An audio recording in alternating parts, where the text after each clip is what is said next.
Bhagavate Vasudevaya. Om Namo Bhagavate Vasudevaya. Hare Krishna, dear devotees. Wanted to seek the blessings of Radha Madhav, Radha Shyamsundar Krishna Ram Bal Gopal Singhadev Jagannath Baladev Subhadra Shishi Gauranitai Tulsi Mahani Haridas Thakur Guru Parampara Srila Prabhupada Guru Maharaj and the assembled devotees. So we've been looking at how this Avadut Brahman described to King Yadu the 24 spiritual masters. And we could do a very quick summary of that. Who are these 24 spiritual masters? And we can have one Diksha Guru, but you can have unlimited Shiksha Guru. And they don't need to be people as such, as we will see. One, the earth. A sober person should never be distracted from progress on his own path, even if he's harassed by other living entities, because they are acting helplessly under the control of God. Like the mountain and the tree, he should dedicate himself to the service of others. So earth also is dedicated to the service of others. So it's a very important thing that we can understand how to serve other living entities. Air, as transcendentalists, may be surrounded by innumerable material objects possessing good and bad qualities. But like the wind, he should never be entangled by them. When the wind carries different aromas, it never mixes with them. So we may have some people who we are in association with due to work or whatever that we may not want to be, but we shouldn't be affected by them. Sky. Though the sky extends everywhere and everything rests within it, it does not mix with anything. The soul and the super soul have the same quality. The sky is never implicated or affected by the blowing actions of the wind. In the same way, the living entity is never affected, though it may enter a body of material elements. We are spirit soul. Yes, we are living in this body, but we are separate from that body. And we are also transcendental to the body. Although, when we are conditioned, it would appear that we are affected, the soul is affected by the material conditions, only because we are conditioned in that way. As soon as that conditioning is removed and we become transcendental or oblivious to these conditions, then we will attain our normal position. Water. Saintly person is like water because he is free from all contamination, gentle by nature. By seeing, touching, or hearing such a saintly person, the living entity is cleansed as if coming in contact with pure water. Fire. If a saintly person eats contaminated food by chance, he is not affected like the fire that burns up contaminated substances that are offered to it. So fire will destroy everything, even that is which is contaminated. The moon. Though the moon waxes and wanes, it is not affected by this change. Similarly, the living entity is not affected by change of body from birth to death. So the moon is always the moon. Okay, sometimes we cannot see it. Sometimes we can see it full. So be it. Sun. The saintly person can accept a material thing with his senses, and at the appropriate time, he gives that thing to the proper person. So also the sun evaporates water and returns it to the earth as rain. Sun and saints are never entangled by this. So the sun may dry polluted water, but it's not affected by it. The pigeon, he is an example for excessive attachment because he chooses to be captured by the hunter after seeing his wife and children so captured, thinking that without them life was not worth living. So attachment is something we have to try to avoid as much as possible. There can't be no attachment, but excessive attachment will finish us off. Python, he does not make arrangements for food, but waits for food to come to him. This exemplifies peacefulness and patience.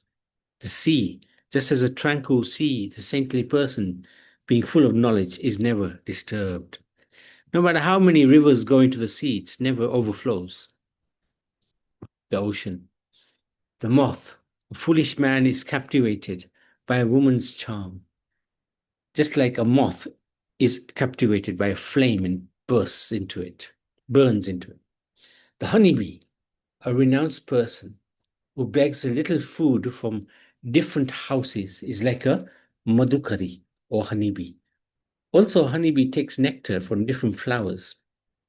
So, an intelligent human being takes the essence of different scriptures, but a saintly person should not become greedy and collect too much. The elephant. A saintly person should remember how the great bull elephant is captured by the she elephant. Therefore, he should never desire to touch the body of a young girl. Mm. The honey thief. Sannyasis and brahmacharis are entitled to take away the wealth of laboring householders, just like a honey thief takes away the honey from the nest of busy bees. So, of course, the sannyasis and brahmacharis won't do that because they fully understand. They should fully understand, those who are genuine sannyasis and brahmacharis, that wealth is actually cause a lot of grief. The deer, they are bewildered by the sound of a hunter's horn and thus are killed.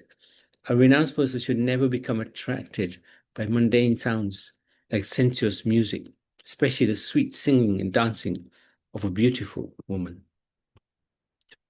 16, the fish. They are caught by the hook by their uncontrollable tongues. A learned man should control all his senses by first controlling the tongue, which is the most powerful sense of all.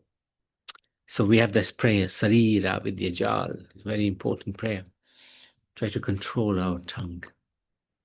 Pingala, 617. This prostitute gave up her plans for earning money through sex indulgence out of frustration, feeling satisfied from her abandonment of material desires. She could remember Krishna and became peaceful. 18. The kurara bird, or the hawk, that's hawk. When a hawk carrying some meat was attacked by larger hawks, he gave it up out of fear for his life. Renouncing and saving himself, he felt more happiness than he did when he took the meat. The child. A foolish child is happy due to ignorance, and a saintly person is happy due to having surrendered to Krishna. The young girl, receiving some prospective bridegrooms on the day when her parents were away from home, she went into the kitchen to prepare food for them. While beating rice, her bracelets jangled, and she was afraid people would think her family was poor because she was doing all the work in the home. She broke all the bracelets except 2 on each arm, but these also jangled. She then removed one from each arm, leaving only one on each arm. Thereafter, she worked in silence. So too, when people live together, when many people live together, there will be clashes of interests and fighting. Better to live alone. The Arrow Maker, 21. Sorry, Prabhu, we Yes. can't see the. Oh, Uh, you can't see the screen. Okay. no, no, Sorry. and no Let me problem. read. Let me.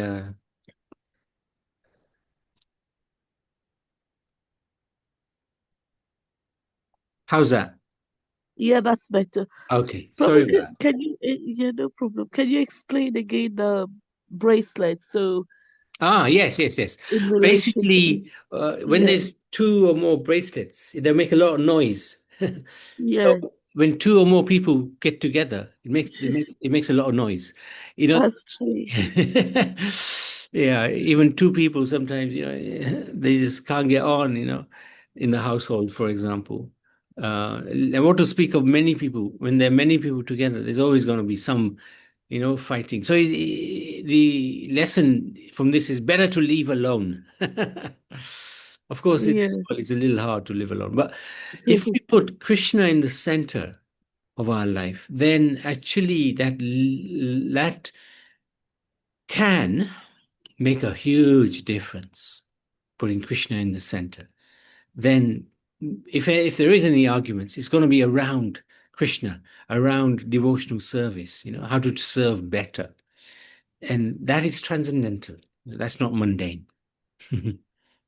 But still, there will probably be some disagreement because everybody has a different viewpoint. So, thank you for sharing. Thank you for letting me know that screen wasn't showing it. That's okay, Prabhu. Yeah. Okay. Thank you, Prabhu. Yeah. So, I 21, the said, arrow maker. Sorry? Okay. The devotee should be so absorbed in the Lord that he does not see duality, just as the arrow maker was so absorbed in his work of making a straight arrow that he did not notice the king passing by. So our focus is important. And another example is Arjun. When Dronacharya asked him to see the target in the tree, he simply said, I only see the bird. Others were saying, oh, we saw your lotus feet, we see the tree, we see the leaves. But Arjun was very focused. His focus is important. The spider. God is like a spider because he creates a network of cosmos from his own potency, and then he withdraws it into himself. The wasp, another spiritual master, he traps a weaker insect in his hive. This insect took on the mentality of a wasp out of intense fear of the wasp, and thus became a wasp in his next life. This illustrates how one attains in the next life what one's mind is fixed upon. So that's the 24 gurus. He has the 25th, which is this body. And this body, we can see it's very weak and it can become diseased very quickly. So we shouldn't take so much pride in this body that we have this false ego that I am the doer. But actually, we have to understand that we are not the doer. We can't actually do anything. We can simply desire, and then the Lord fulfills that desire. This body is very fickle, very weak. Anyway, moving on to chapter 10 of the 11th canto of Srimad Bhagavatam, the nature of fruitive activity. In this chapter, Lord Sri Krishna refutes the philosophy of the atheists and describes to Uddhav how the spirit soul bound within the material body can develop pure transcendental knowledge. Krishna said, taking full shelter in me with the mind fixed in bhakti, one should live without personal desire and in ashram. A purified soul should see that the conditioned soul's endeavor will fail. Right? So this is a purified soul. He will look at the conditioned soul and he will know this endeavor is going to fail. As they are falsely accepting the objects of sense pleasure as truth.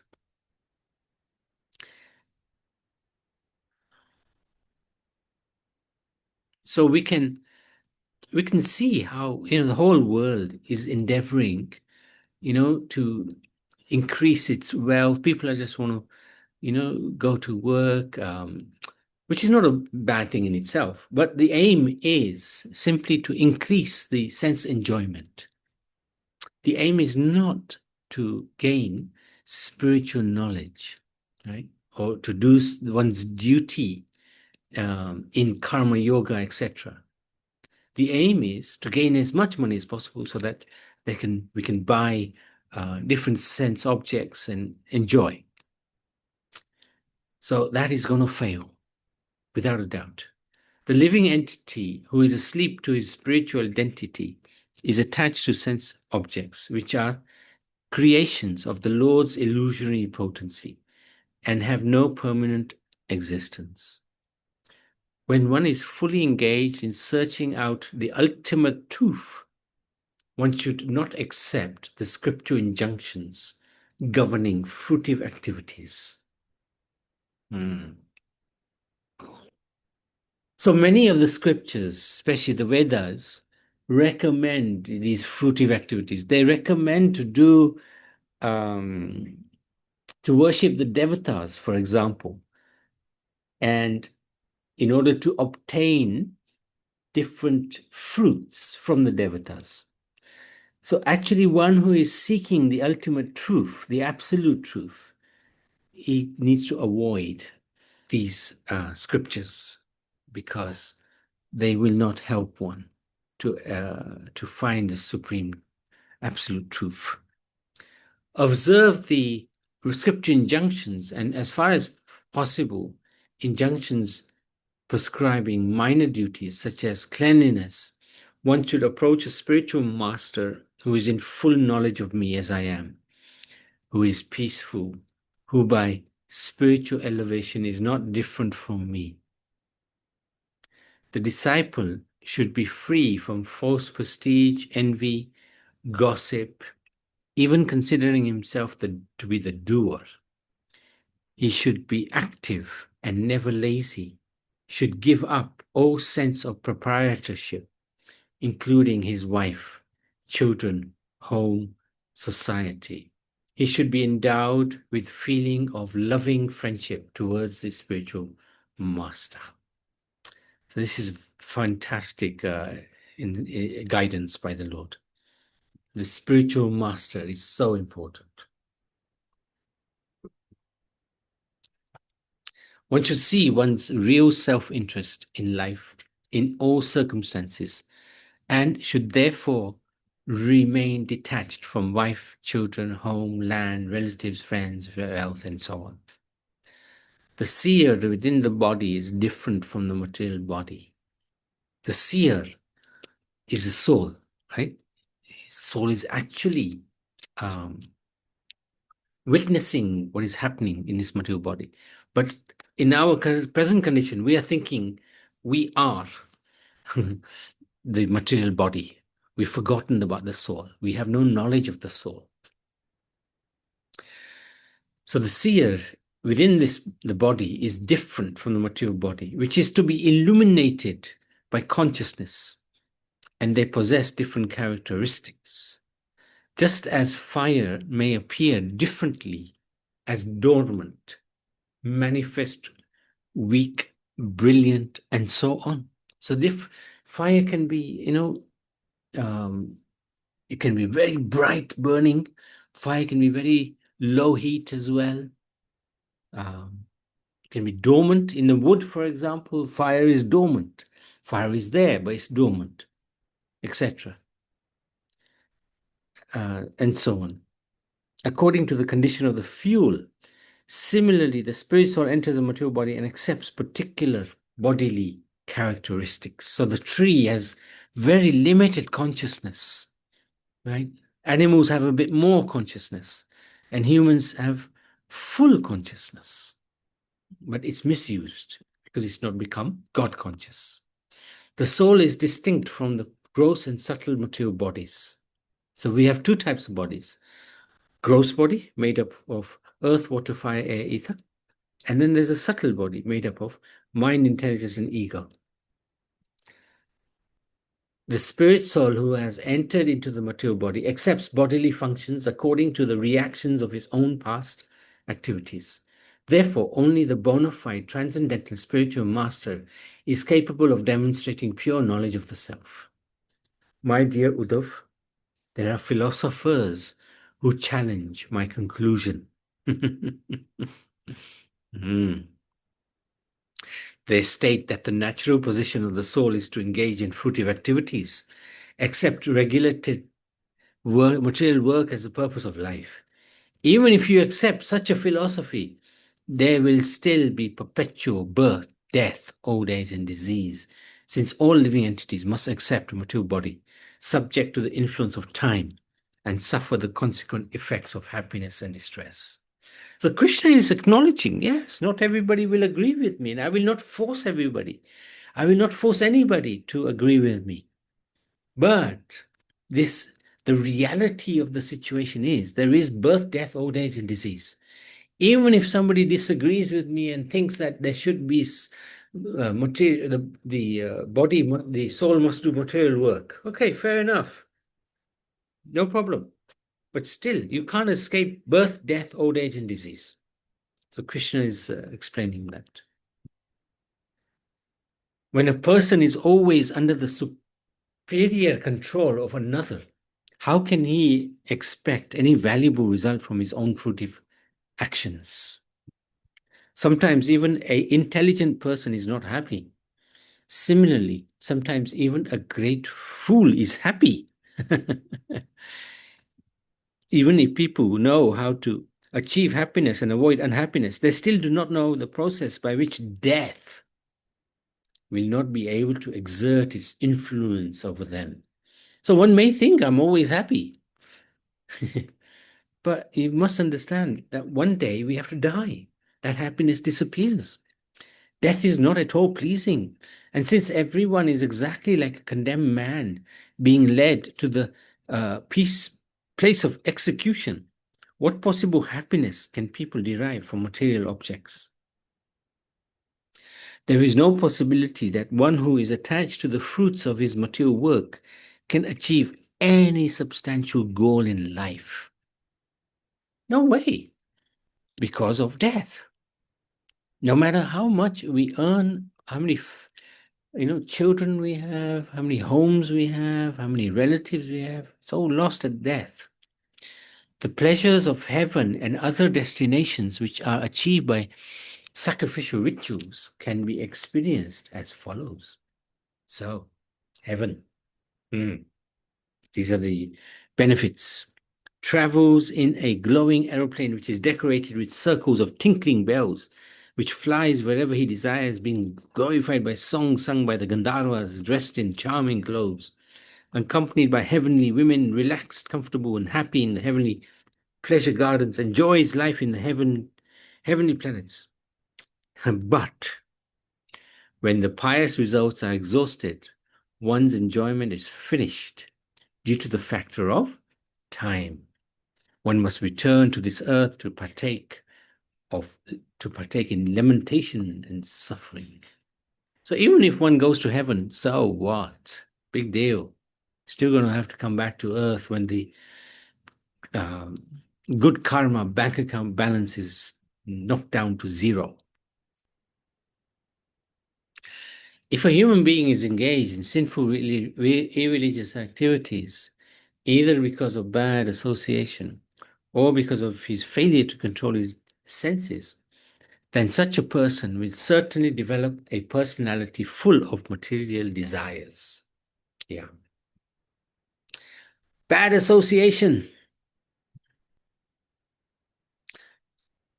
If we associate with people who are full of material desires, then we will also acquire somewhat those desires. He thus becomes miserly towards others, greedy, and always anxious to exploit the bodies of women.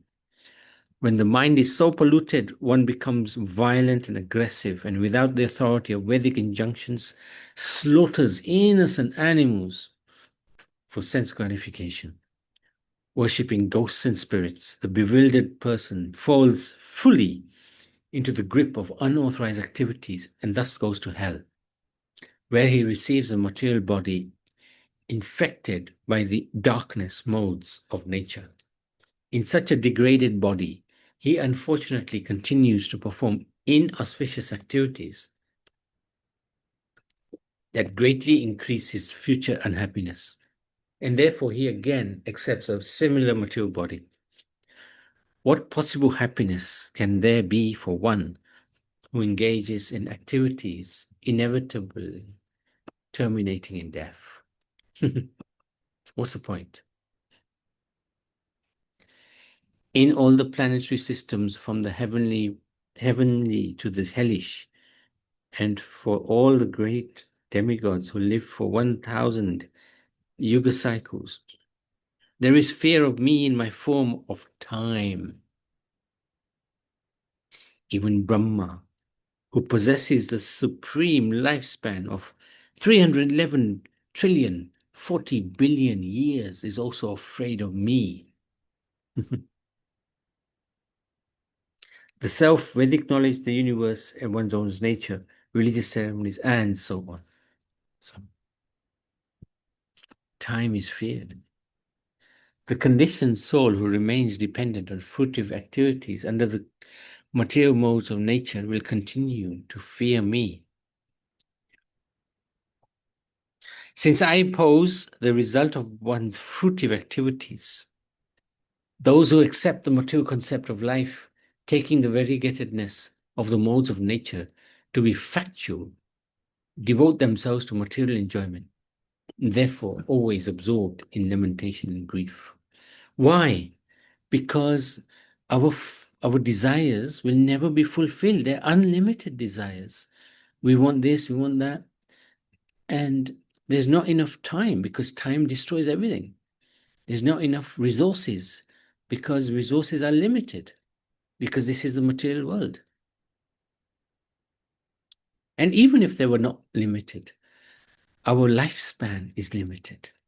So we cannot fulfill our desires. So Sri Uddhav asked the Lord, living entities situated within the material body is surrounded by modes of nature and the happiness and distress that are born of activities caused by these modes. How is it possible that he is not bound by this material enchantment? Good question. Can anybody be free from this material bondage? Because everybody is surrounded by these modes of material nature. So how do we become free?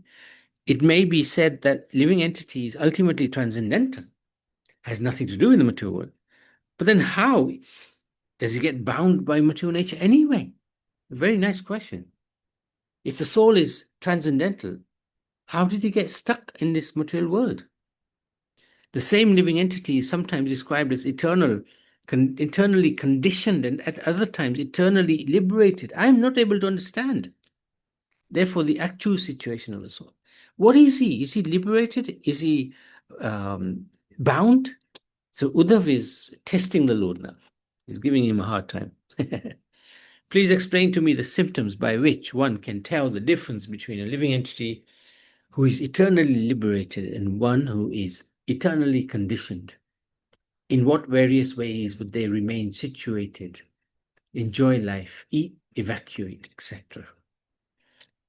So that's going to be tomorrow onwards, I think, because that's it's a very, very important topic that Uddhav has raised. How can we distinguish between those who are liberated and those who are conditioned? How did they get conditioned in the first place? If they're liberated, how does the soul get conditioned? How does the soul get entrapped in this world? Right? And if he's entrapped in this world, how does he get free? Because he's surrounded by the three modes of material nature. Very, very interesting questions. So any questions from what we've talked about today, chapter 11? A lot of interesting statements by Lord Krishna. The Prabhu, future. Yes. Yes. sorry. Oh, the three modes of material nature, what are they? Satagun, Rajagun, Tamagun. Mode of Okay, yeah. goodness, passion, ignorance, so goodness are those who are peaceful, like they're happy in themselves. And generally it's people like the professors, the intellectuals, the Brahmins, they fall into that category usually. And then moral passion is, like working hard for, material enjoyment, and businessmen would fit into that category. Yeah. Most people fit into that category. Yeah. They're very anxious to fulfill their desires, working very, very hard. And then the mode of ignorance are those who, are in real delusion. Perhaps they drink a lot and into drugs, um, and they take happiness to be unhappiness and unhappiness to be happiness. It's just everything's upside down in their world, um, and very hard to come out of that particular mode. So, is that okay? Okay. Yes, Prabhu, thank you. Thank you for asking. Anybody else? Otherwise, we can stop and then continue tomorrow. Srimad Bhagavad Purana ki jai.